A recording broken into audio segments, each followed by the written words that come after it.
So in our last video, we discussed how we can determine if a control board on a furnace is bad. And in this video, we're going to be discussing how we can repair a furnace board. So if we flip the board over, sometimes you'll see black marks where a capacitor has blown up or something has just gotten too hot.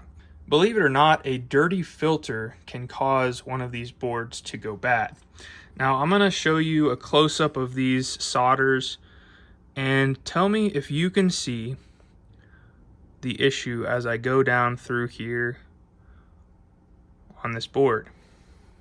Now you may have noticed it, but right here where I'm pointing at with the solder, see how there's a gap there, whereas all of these, there's plenty of solder on these pins. This can easily happen, and I've seen this happen on a board where the pin on this side has come unsoldered, like this one here. And this is actually a pretty easy fix. So, you know, if this board is $300 or more, maybe even $500, and all we have to do is solder this, then that can save you guys a lot of money.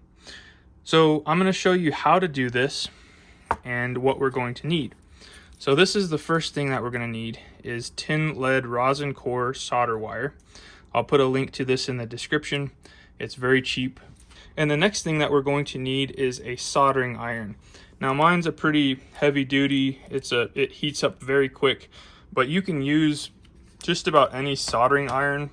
Specifically, if you have one that has a fine tip on it, that might be a better solution. So for this particular repair, I'm actually just going to use this cheapy soldering iron. It's seen better days, but it has, as you can tell, a nice fine tip on it. And I'll also put a link to a soldering iron that you can find so you can do this repair yourself.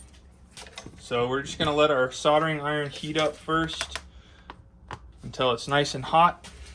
And then we're going to heat this joint up and we're going to add our solder. It's a relatively easy process, but follow along and we'll show you what it should look like when it's done.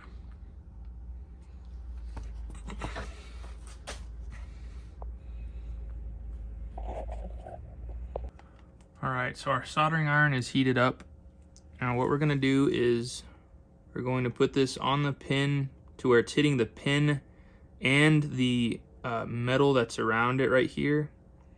So we're going to simultaneously heat both of these at the same time.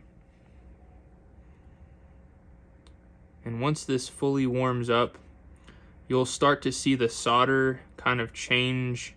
It'll get kind of shiny, and then you'll know that you can go ahead and put your solder in.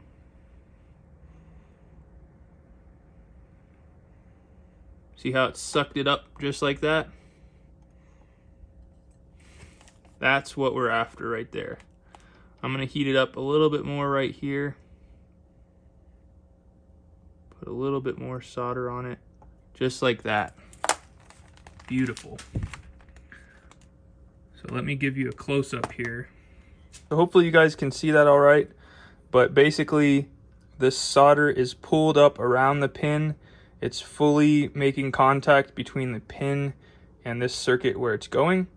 Now, if you did this repair, you soldered whatever pin had come unsoldered, and you put this back in and your furnace is still not working, check out this video right here, and we're going to explain how to replace a circuit board. It's a pretty easy procedure. There's not a ton of connections. It can be a little bit intimidating, but check out this link and we'll show you how to replace that board. Thanks for watching. Later.